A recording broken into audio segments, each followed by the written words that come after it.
Welcome to Wellness Made Easy with Wendy and Kirsten. Hi, I'm Wendy. After I graduated with my master's in wellness management, I started my own company, T2 Coaching, Health, Fitness, and Sport. And I'm Kirsten, an athlete, vegan, life coach, and girl mom, running a business focused on helping others create a life they love. We are here to explore all things wellness to help you become the person you've always wanted to be. So if that's why you're here, open your ears and your mind as we tackle the world of wellness together. Hey everyone. Hi, Wendy. Hi, Kirsten. How are you? I'm good.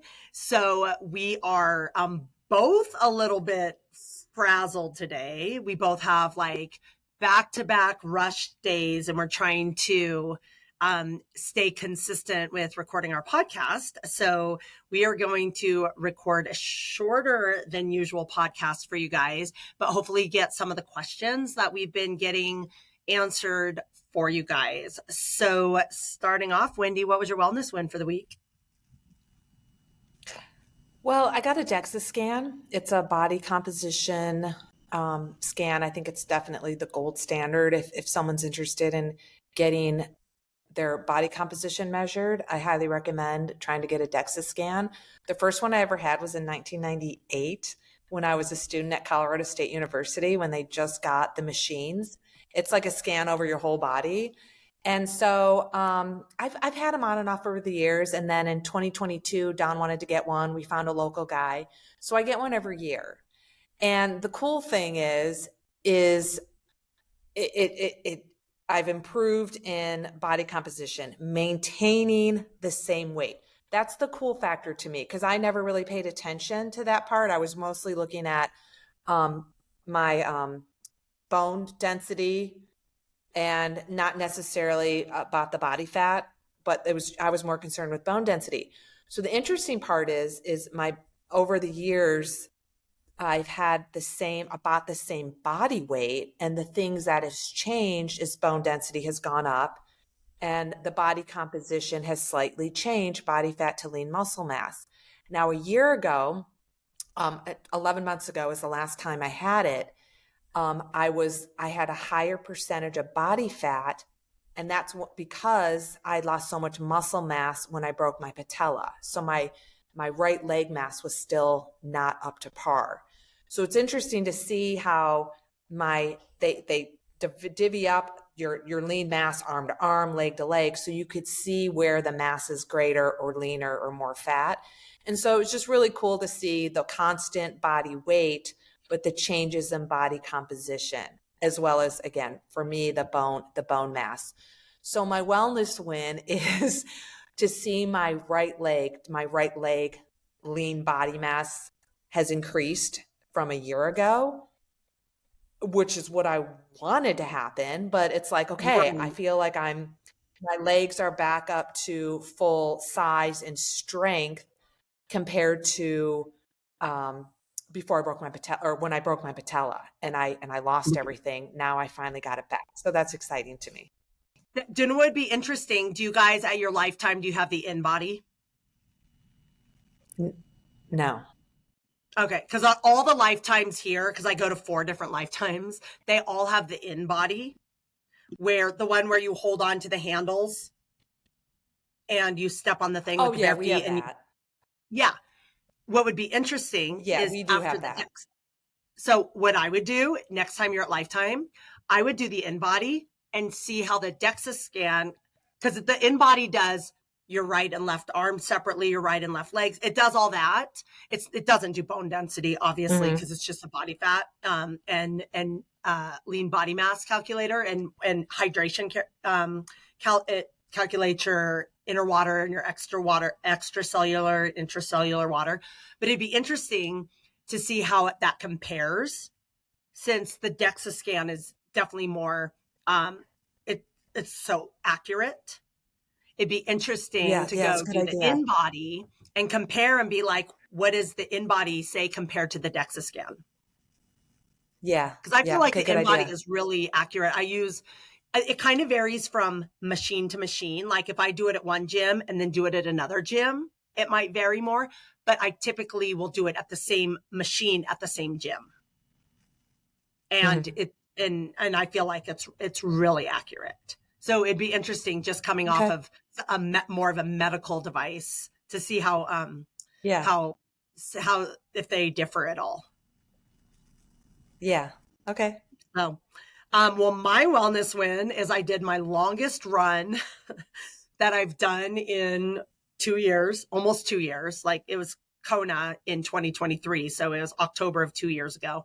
I haven't done a long run since then because I haven't trained for anything longer than a 70.3 since then.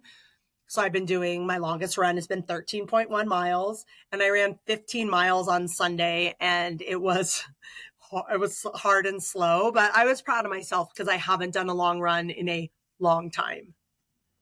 So it was a wellness win. And I always tell athletes, a long run is your longest run. Yeah. A long run for someone might be 3 miles, 5 miles, 10 miles, 30 miles, but a long run is whatever your longest run is at the time.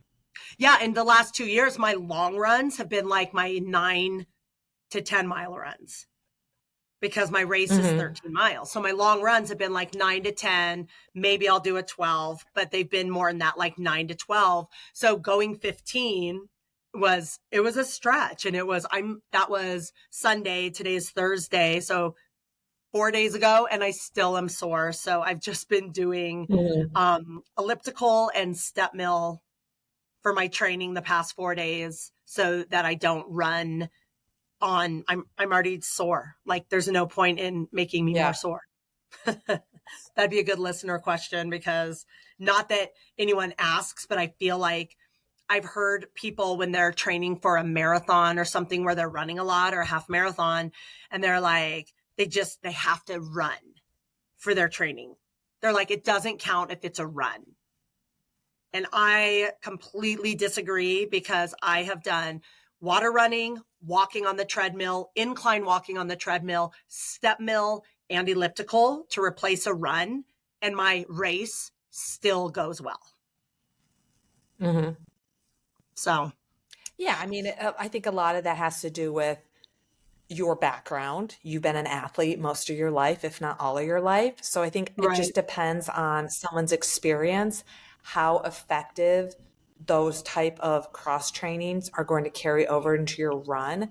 I know for me, my first time I aqua jogged was 1997, training for my very first Ironman. And I also increased my biking. So I think the aqua jogging really helped with form, and it helped me run, like just mentally knowing I was getting a run in. But I also think the accumulation of more biking miles and other cross training like the step mill, pre-core, elliptical really helped carry over to my run. And the marathon was the best part of the whole Ironman. And that was my very first marathon, was in the Ironman in Kona. So yeah, I think you're right. I think those things are very effective for leg strength and form and just everything, you know? So yeah, good. It's less impact and especially too. Like we talk a lot about being an athlete over 50 or being an older athlete or an athlete after menopause, where you need more recovery, and running is a lot of pounding. Like that what was first sore from me running that far, because I haven't been running that far, were my joints. Like my knees and my hips started getting achy and sore because of it's more pounding on my body. So you need to, of course, adapt your body to that. But short of that, I feel like you can get the same amount of fitness. You could get your heart rate up on the step mill, turn it up to 20 miles or 20, whatever, level 20, and run on it for a minute every 10 minutes. And if you do that for 2 hours, 12 minutes at level 20, your heart rate's going to be as high as if you were running. So, well, we wanted to go over some of our listener questions. And I think all of our questions this time around are athlete questions. Is that correct, Wendy? Yeah, I think, again, I think based on our audience and based on who we are, we have mostly athletes asking questions. So we haven't done any questions in the last few episodes. We've kind of been doing other topics. So I thought it would be a good idea just to answer a few on this episode. Yeah. And we can, we usually try to throw in a couple things that could help the non-athlete, but for this one, we have a lot of athlete questions. So this is mostly for the athletes. So what is your first question? Oh, I have to look it up. I sent him to you, but I haven't looked at him since. Um, Sorry. That's Again, okay. my sister's Mine's on my visiting. phone. My mom's a little I'm at chaotic. the gym, obviously. I'm subbing classes. I'm subbing Thursdays the next few weeks. So I'm doing it in the Uh-huh. equipment closet.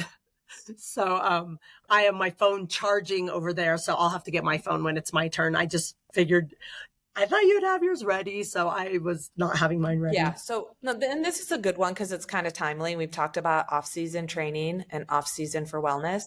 But this question comes from a listener. She says, you discussed off-season, out of season, and she had just done her first triathlon sprint distance last month.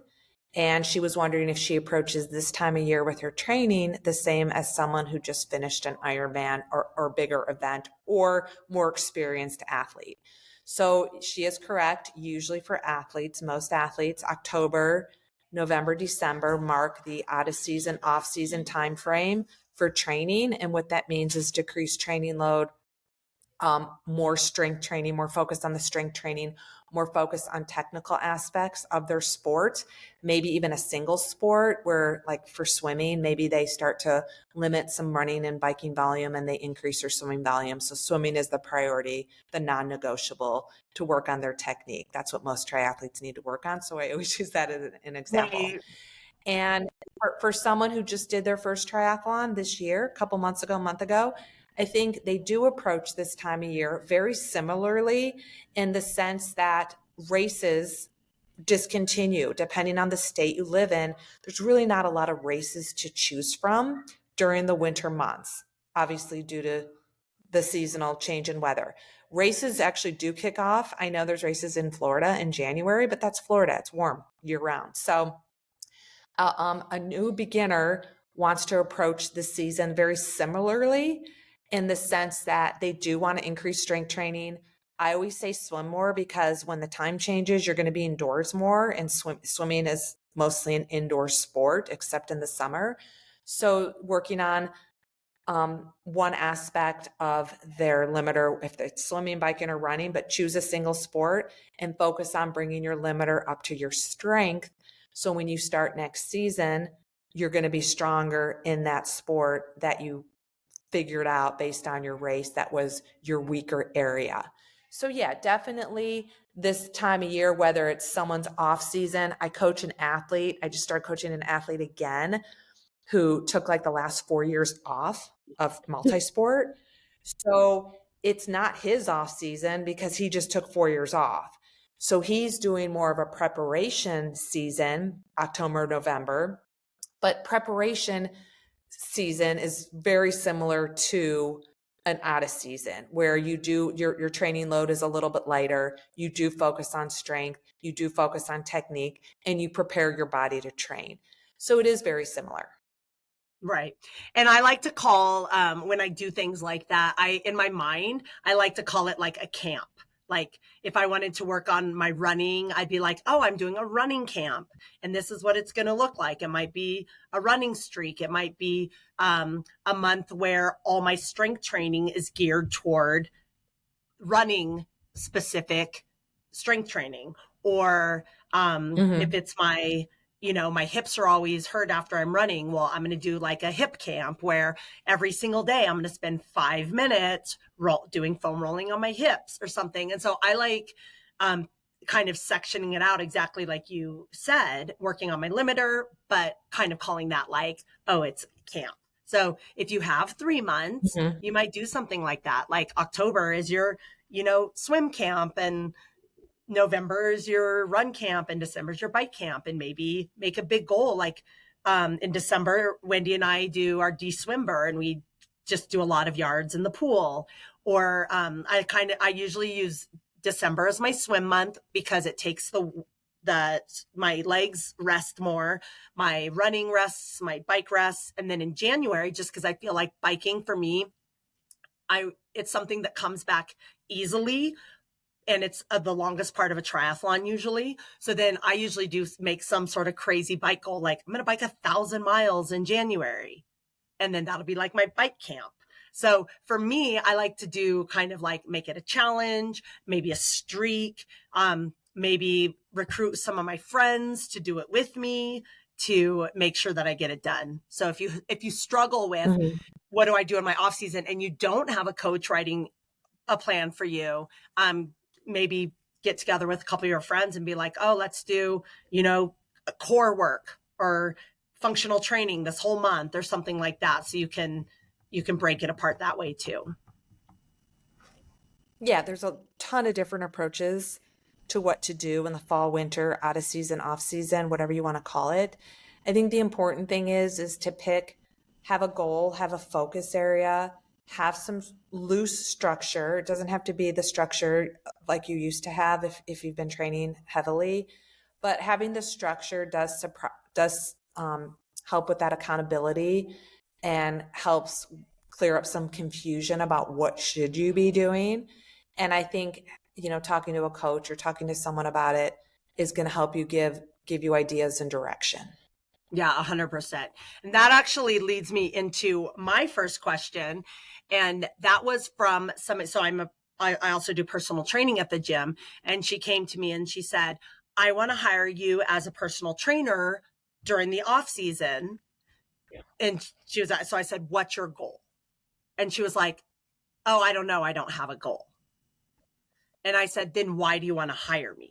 So I wanted to kind of, we've talked about this on a couple podcasts before, but in case this is somebody's first time listening to us, for coaching, personal training, if you're going to hire somebody, the first thing you need to come with, and they can help you with this. Your coach can help you figure it out by asking you a bunch of questions, but you need to have some sort of goal or reason for hiring this person to help you, or else they won't know, the coach or the personal trainer won't know how to help you if you don't have a reason or a goal of why you want that person to help you. So I asked her a bunch of questions to help her figure it out. But to me, if you don't have any sort of goal or direction that you want to go in, whether it's in your sport or in just general health, wellness, or fitness, then it's not beneficial for you to pay somebody to help you with something that you don't know what you want help with. However, a trainer, a coach, a life coach can ask you the right questions. And Wendy and I always talk about how we ask our athletes and ask our clients questions to help them figure it out. So you could come to us and we can help you figure out what you want as your goal so that we can effectively coach you and train you. But if you just come in like, I don't have a goal, I just want to coach, then it's kind of hard to guide you into a direction if you don't know what direction you want to go in. So that's something that I get. It's just really interesting that she's like, I want to hire you to train me, but have no reason or why. Right. But that's, and maybe to me, it would be like, does she know you? Was she like, there's this awesome trainer at where I work. I've watched her work with other people. I've taken her classes. She's great. I want her to work with me. Yeah. But I think that's what it is. And I think this is a time of year that a lot of people want that, but they don't know what they want or why they want it. So, getting together with a coach or a trainer, and if they're a good coach, if they're a good trainer, they can help you figure out what you want. But if in the end you don't know what you want and you can't figure it out, then maybe it's time to do some soul searching on your own or work on some things on your own to figure it out, because hiring a trainer or hiring a coach and you don't really have an end goal in mind, it's going to be really hard to stay motivated to get there for you. And it's going to be really hard for the coach to give you workouts and a training plan that's going to help you progress if you don't know where you want to progress to. So those are some things to think about based on that interaction that I had today with that person. And it just reminded me when you were talking about like, where do we go? What do we do? It's off season. I don't even know. So you need to start with knowing where you want to go. So, what's your other one? I have a few more, but I'm going to do one more. Okay. This is actually, I saw this question in a group, and it's a question that I frequently answer all the time. This it has to do with swimming. I've been swimming for about 2 years, and I'm so dang slow. Please give me some advice on how to improve my stroke and gain speed. As the swim guru, I get this question a lot. How do you get faster? I think the first and foremost is you have to do a video analysis or hire someone. I think the best way to improve in your swimming is a local on-deck swim coach is something I used to do when I worked at the Fort Collins Club for like 15 years.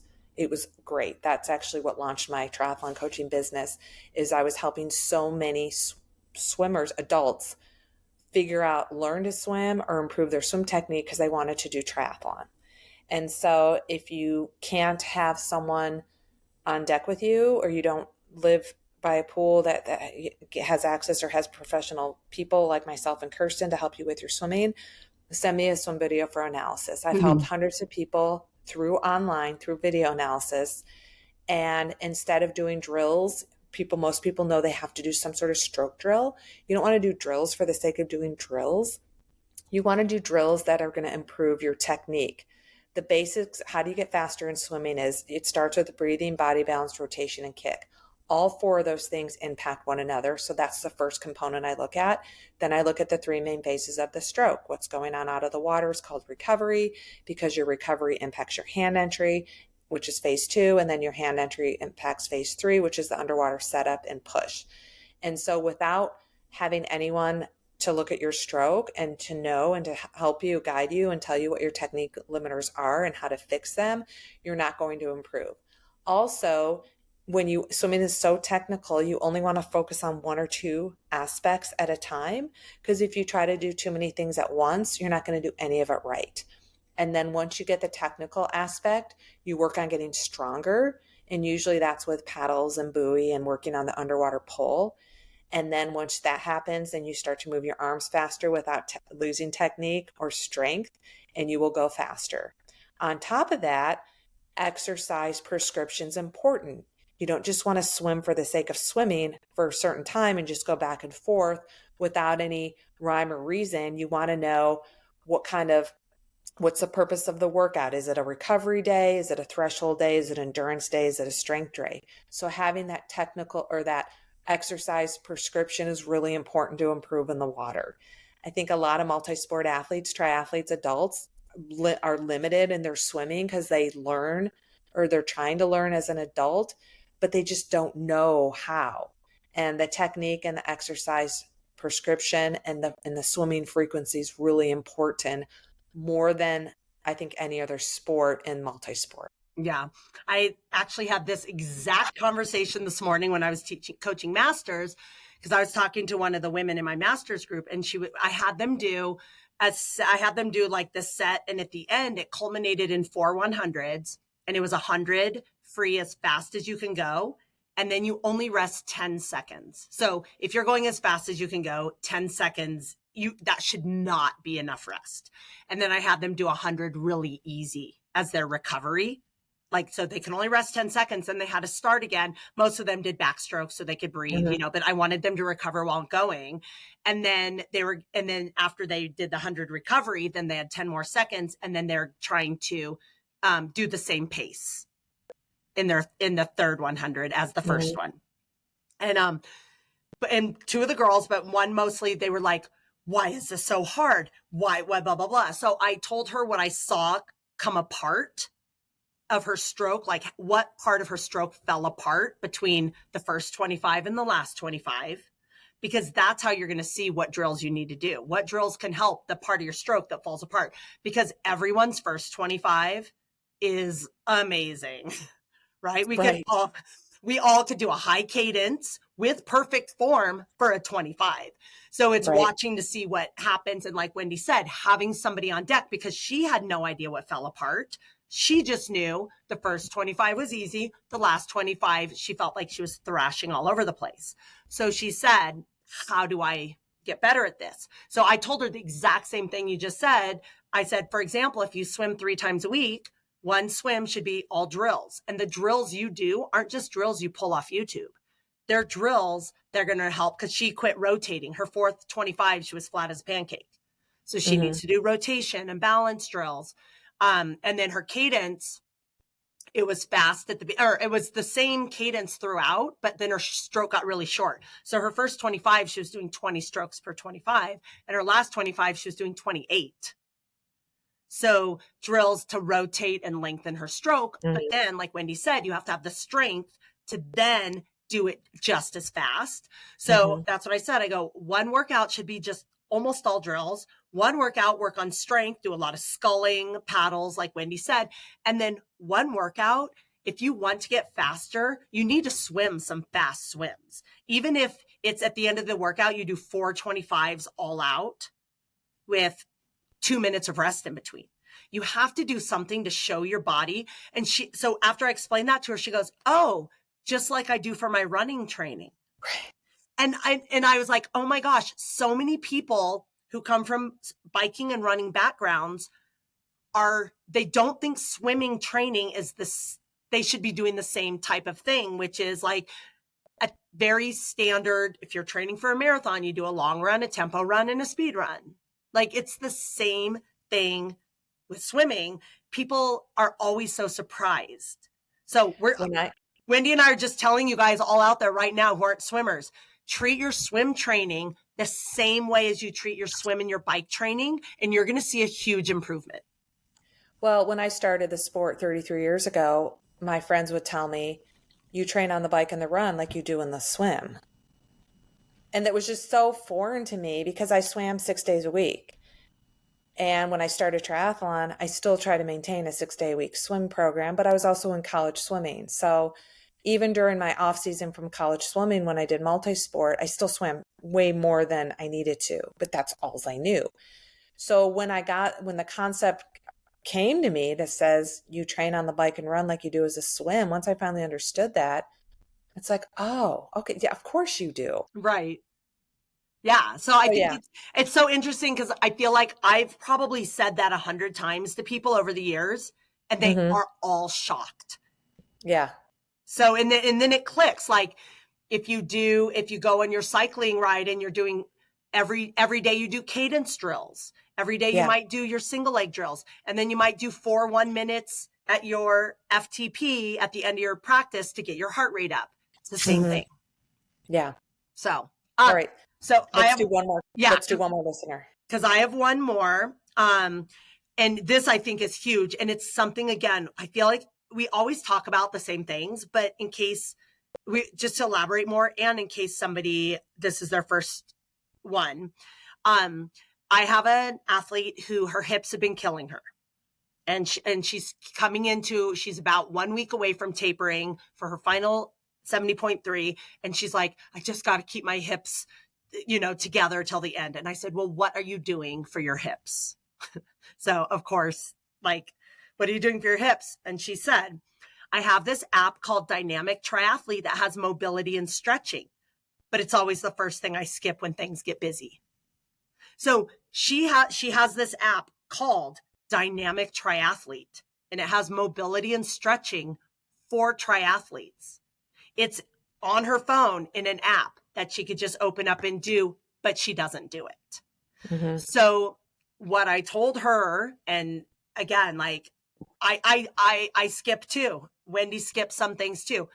But as you get older and as you've had more injuries, and especially overuse injuries, or like Wendy just had her back thing, I just had a hip thing, it becomes increasingly important for you to take time out of your training for those recovery exercises, for your mobility, for your stretching, for your foam rolling, for your massage. So if you have, and this is exactly what I told her, if you have a 90-minute bike planned and that's your workout for the day, and all you have is 90 minutes, you need to shorten your workout to 80 minutes and do 10 minutes of recovery after. If you have a 3-hour workout planned and all you have is 3 hours in your day, that workout's now 2.5 hours. Because if you keep 3-hour in your 3-hour time and your 50-minute time, and you let all this go, you're going to get to race day, and your race is not going to be what you wanted it to be. Right. And you can't. You just need to learn by experience. I didn't know this right away, but I don't skip my strength. If I only have time to do like one sport, strength or run, I'm not going to skip my strength. I'd skip my run. Yeah. And strength training involves getting to the gym, equipment. I can run anytime, anywhere. So if I still wanted to run and it was 9:00 at night and I still wanted to run, I could. But while I'm at the gym, I'm going to do my strength workout. Yeah. And I have another athlete. She's training for a 100-miler. She's had some very traumatic things happen in her life the last couple weeks, and she has literally not run. Mm-hmm. But every single day, she does her PT, she does her strength, and she does her core. Mm-hmm. Every single day. If she has 1 hour a day, and she has a 100-miler coming up. But she knows from experience, and if you guys don't have the experience, that's why Wendy and I are telling you. She knows from experience, if she doesn't keep up on those things, she's not even going to make it to race day, or she's going to get halfway through her 100-miler and her hips are going to give out on her. Yeah. So you guys, especially as you get older, especially if you are doing longer distances of training, take care of the basics. Take care of your joints, your muscles, do the recovery, take care of that, or else you're not going to make it to race day. Mm-hmm. So, all right. Yay. Yeah, I got to wrap it up. Okay, what are you most excited about for this upcoming week? Halloween, because I just saw my sister and I told her to make me an outfit. And so she's not done with it yet, but I got to try it on. So I'm excited because I'm going to have a Halloween costume this year. Are you going to tell us what it is, or it's going to be a surprise? It's going to be a surprise. Oh my gosh, I'm so excited. Yeah, I'm super excited because my daughter's favorite season is Halloween, and she has like 3 different outfits right now. She just is so excited about it. Just everything over the last week and everything this upcoming weekend is going to be all just Halloween this, Halloween that, wearing a different costume every day and reading ghost stories, and it's just fun. So I love Halloween anyway, but having a child during Halloween is really fun as well. Yeah, for sure. So awesome, you guys. Well, thanks for being here. If you guys have other questions, let us know. We have more questions. We could probably do 8 episodes on questions, but let us know. We'll do another episode in a few weeks to get all your guys' questions answered. Sounds great. Awesome. Thanks for being here. Bye. Make it a great day. Thank you for listening to Wellness Made Easy with Wendy and Kirsten. If you want to learn more about us or anything we talked about today, check out the links in our show notes. We would love to know what you think of our podcast and what you want more of. So drop us a comment, send us a message, and help us out by leaving us a rating and a review. And don't forget to let us know your wellness win for this week. Thanks for listening. Make it a great day.